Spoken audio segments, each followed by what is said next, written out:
Hello and welcome to Bespoke Unit. I'm CP, and in this video I'm reviewing a classic. It's Giorgio Armani Acqua Di Giò.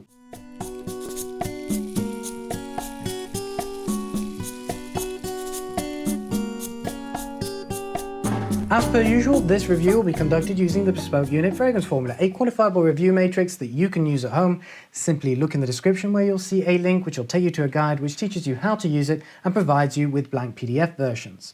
Released in 1996, Acqua Di Giò is a celebrated classic, and although it was at one point a victim of its own success, I believe it's in for a little bit of a renaissance. Anyway, before we go any further, this was a fragrance that was created by Alberto Morillas and Annick Menardo.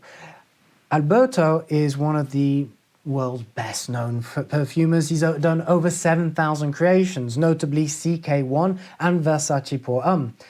Meanwhile, Annick Menardo, she has created Boss Bottled as well as Diesel Fuel for Life. She is also a very accomplished perfumer. So I guess the next step is to give this a spray and see what it's like. So I'm going to do 2 sprays on the back of the hand.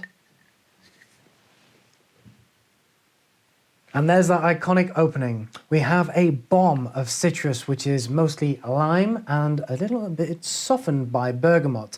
Meanwhile, some neroli adds a herbaceous citrus aspect, while there's some coriander, which adds some spicy substance to the overall bouquet. Moving on to the heart, we start to get cologne. Cologne being this kind of aquatic aldehyde that's often used to add this sea breeze note. It's accompanied by a floral composition of some freesia, some jasmine and some rosemary, which adds a kind of aromatic touch to this very floral composition. Then once we get to the base, we're looking at an overall muskiness, but it's not particularly heavy either. It consists mostly of ambergris, which has a light pipe tobacco, suede leather muskiness, some oak moss, which adds a little bit of dry herbaceousness, as well as some cedarwood, which offers a powdery woodiness, and then some patchouli, which is quite earthy as well. So it's still quite aromatic, although there is a distinctive musky aspect there. For those interested, the batch number on this is 38M100. And I believe this was a relatively recent production, given that it came from Paul, the founder of Bespoke Unit, and he's barely used it. This is one of his favorites, so I'm going to try to be nice, although the Bespoke Unit Fragrance Formula does not lie. Moving on to the overall performance, the wake and strength. Here we're looking at good projection, but the sillage and the longevity are relatively average. The sillage gives you a decent enough trail, although you get a decent scent bubble when you're moving, it doesn't leave all that much behind you. Meanwhile, the longevity will give you a good couple of hours, but if you're really into this and you want to enjoy it throughout the whole day, I suggest that you take a travel atomizer just to top yourself up every now and then. This leads me on to the seasonality, and as you may have guessed, being a very citrusy and lightly musk, and then some floral notes in there as well, this is going to be a summery fragrance. Indeed, this is the quintessential summertime fragrance from the 90s and the noughties. This is something that you want to wear to the beach, by the pool, going to the bars in the evening, along the coast. You can certainly wear it in late spring, but I wouldn't really wear it during winter or autumn. And next we're going to talk about the third-party feedback, and this is kind of what other people have said, some people that I've asked, people around me, as well as on the internet, asking for other people's opinions.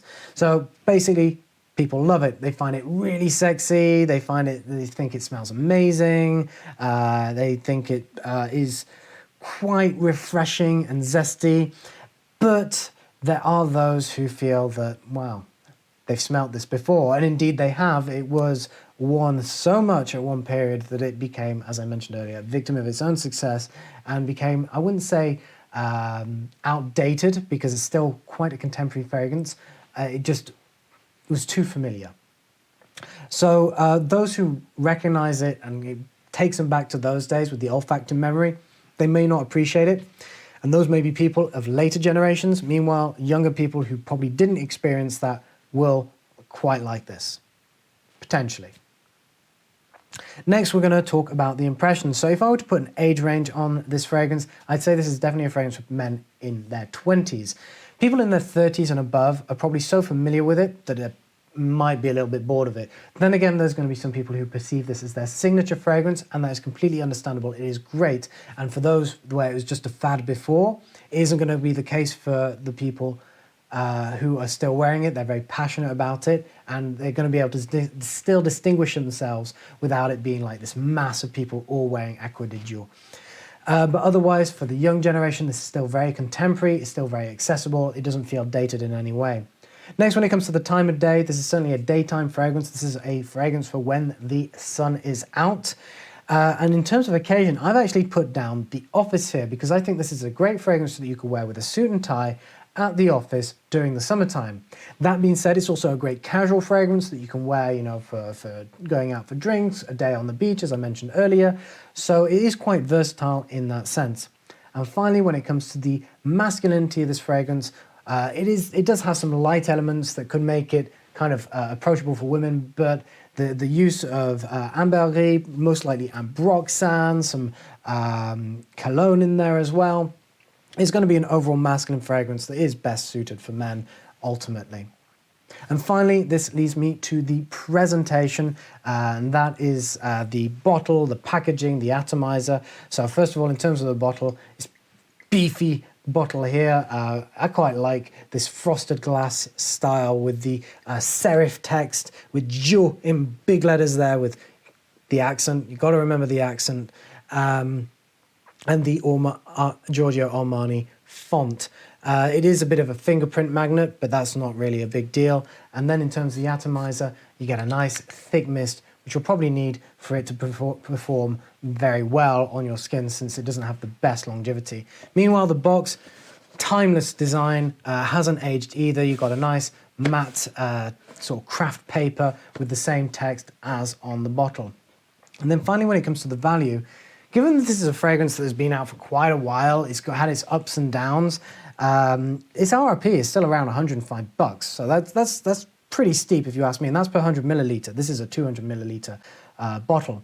You can probably get it less on discount sites, like some in the description below, that do offer authentic discounted fragrances. I mean, they're still looking around $90 for 100 milliliters or 3.4 ounces. So it's still quite expensive.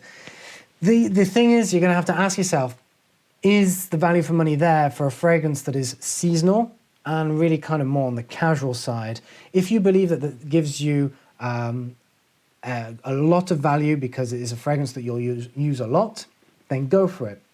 If meanwhile you think that this is going to be a very occasional fragrance for you, then maybe it doesn't quite offer the value that you would seek, and you could consider something a little bit cheaper, like for example Versace Eau Fraiche, which I have always in my desk here just in case somebody arrives at the door. Anyway, really ultimately the value is entirely subjective on that note. I put it as a 2 out of 4 because I feel that it could be a little cheaper for what it is. Nevertheless, that is all from me today, and if you've enjoyed this video, please let us know by a like and a little subscribe. And feel free to leave a comment in the description below if you have any questions regarding Giorgio Armani Acqua Di Giò or any other fragrances that you'd like us to cover. Until our next video, why don't you head to bespokeunit.com and see all the other men's lifestyle subjects that we cover. I'm sure that there'll be something you'll love. Until then, take care.